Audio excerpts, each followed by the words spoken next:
and Nathan all on the show. Big panel for you tonight. Gentlemen, welcome. Congratulations to obviously Toon Tactics. Tactics. It's all right. It's all good. Yeah. Welcome to Steve. Congratulations to you two on making the final. And I'm going to start with you first, Toon.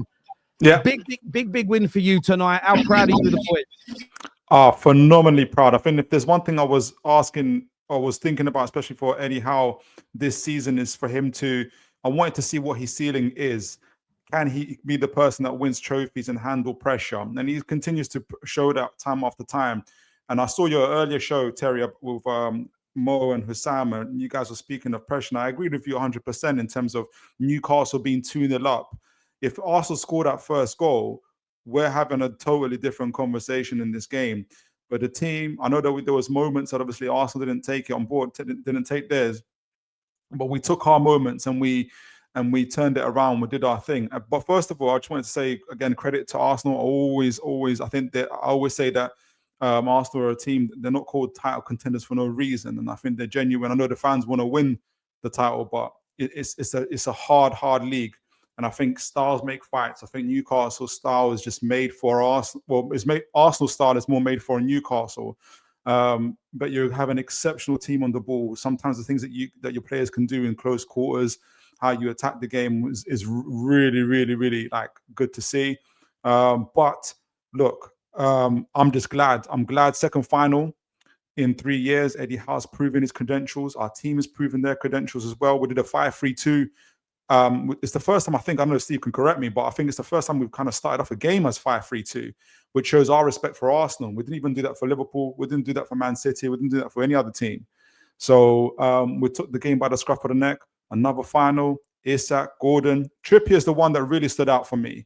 I was wondering where our nastiness came from, and it's Trippier. He was giving all of that to everybody. And that's the difference between him and, I guess, Livramento. Livramento will have to learn that part of his game. It's all good being skillful, athletic, and all these other things that footballers need to be, but you need that personality, you need that nastiness, and Trippier put that in, and you can see that ripple effect throughout the team as well. So yeah, look, respects to Arsenal, incredible team, but we've showed that we've got bottle again, and we're on to the final. I think what you said about Trippier was so key, and I was listening out to what the commentators had to say, because the way he was sort of in people's faces, the Arsenal players' faces, shouting at them. I was waiting for Gary Neville to say how disappointed he was at the disrespect. Sarcastically, I'm talking, of course, because yes. you need that. You absolutely need it. And that was a key component for yourselves tonight. The crowd were up, the players were in Arsenal's faces, but you did it in a controlled way. There wasn't any stupid, reckless tackles, nothing that could get you sent off. And I think you got the balance of those two things perfect tonight. 100%. And then I'll just add to that is, I know that, again, this just take it from a Newcastle fan and just watching another team. I know Kai Havertz gets a lot of stick, but at least I can see a nastiness in him. He gives it as good as he takes it. I know people are shaking their head, but I was watching the game, and your other players don't do that. At least when he's having a fight, it's him that's having a fight.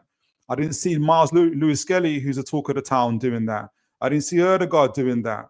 Maybe Declan Rice, my respect to Declan Rice. I saw Saliba shaking.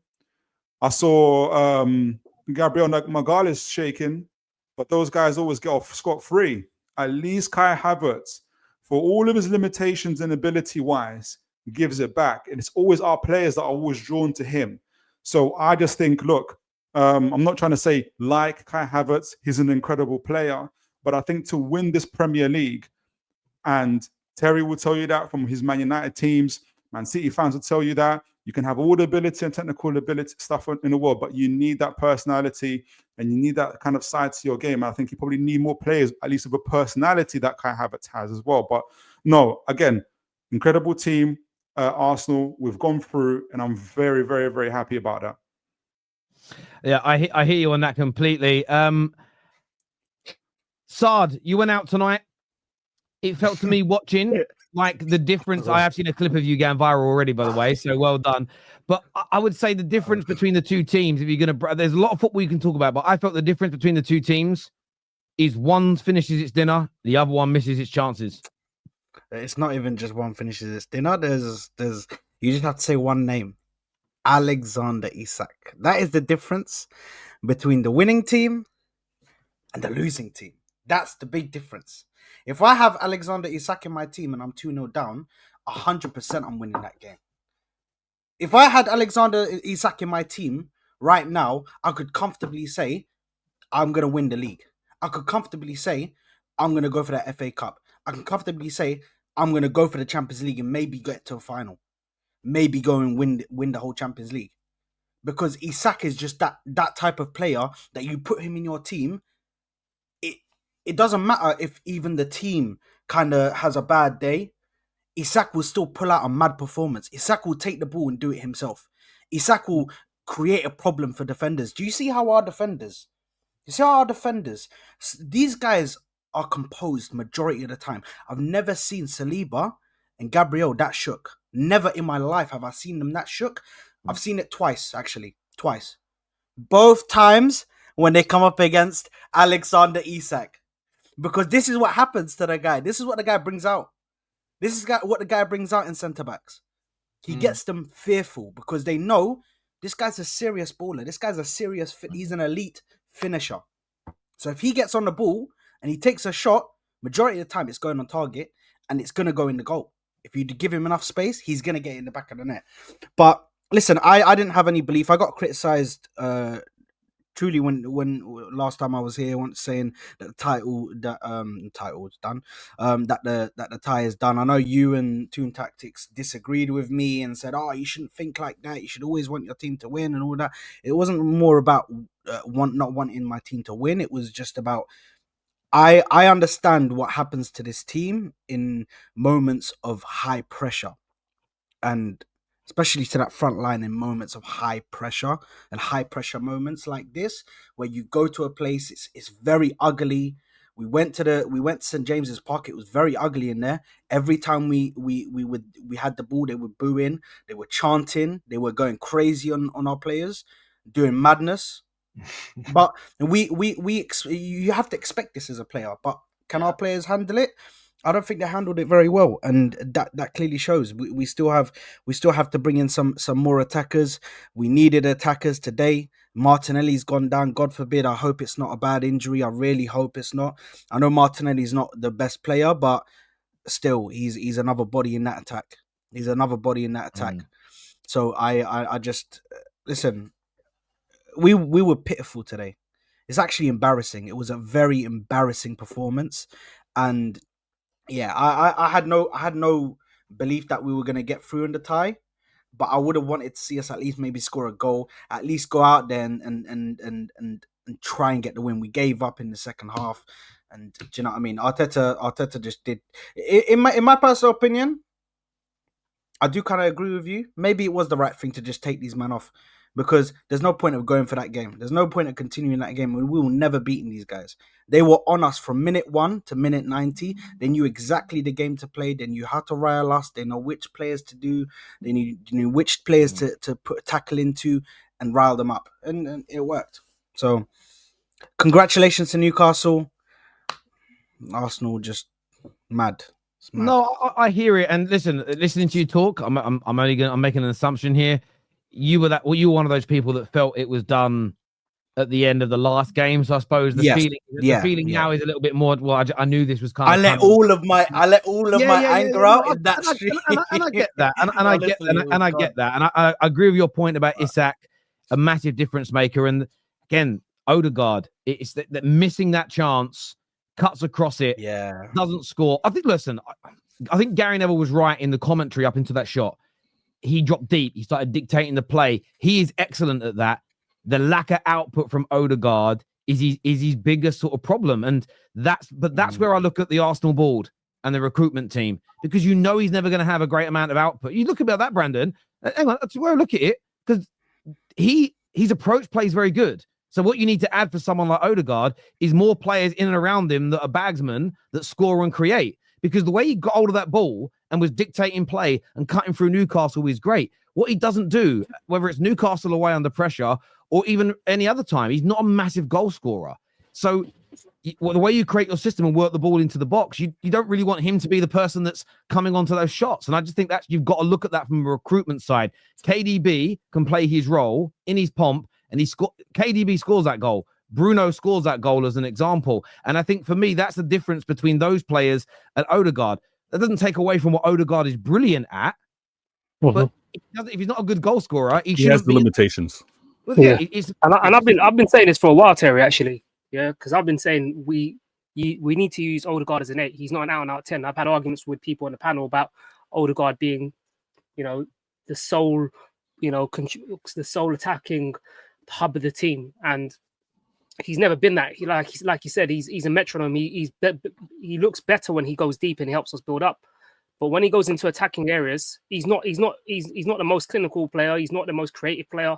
He's better in tight little spaces. And I've been saying it for a while. And fan base have kind of propelled him up to be this fake messiah, this player that he's not. He's not a KDB profile. He's not a Maddison or thing. I'm not talking about quality-wise. I'm just talking about the type of player that they are. When they get into the final third, they seem that's their bread and butter. They like to create. They will play the risky ball. They will take chances. Odegaard is not that player. He will turn around, recycle possession. And it's extremely frustrating. And for me, this game today mimicked the first game in the sense of we were our own worst enemy.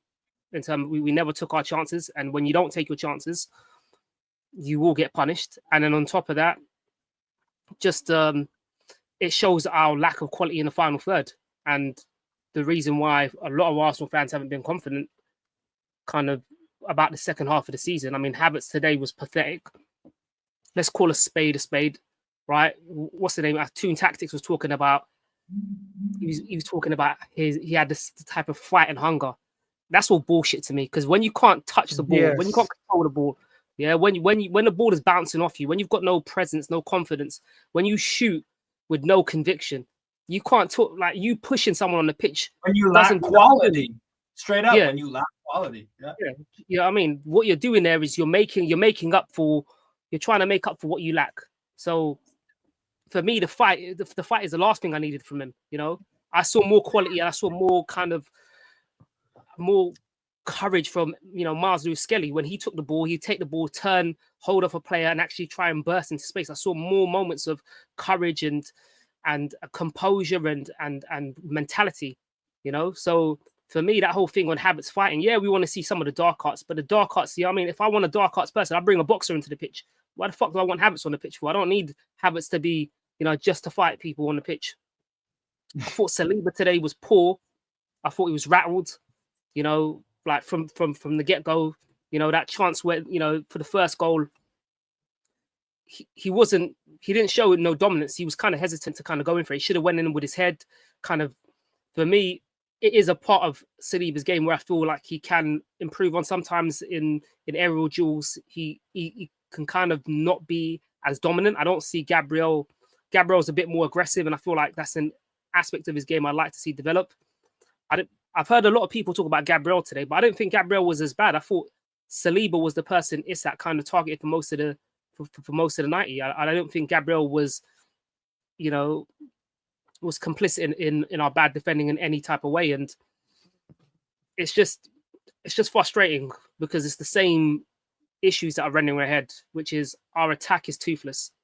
Our attack is not good enough, and there's nothing we can do now.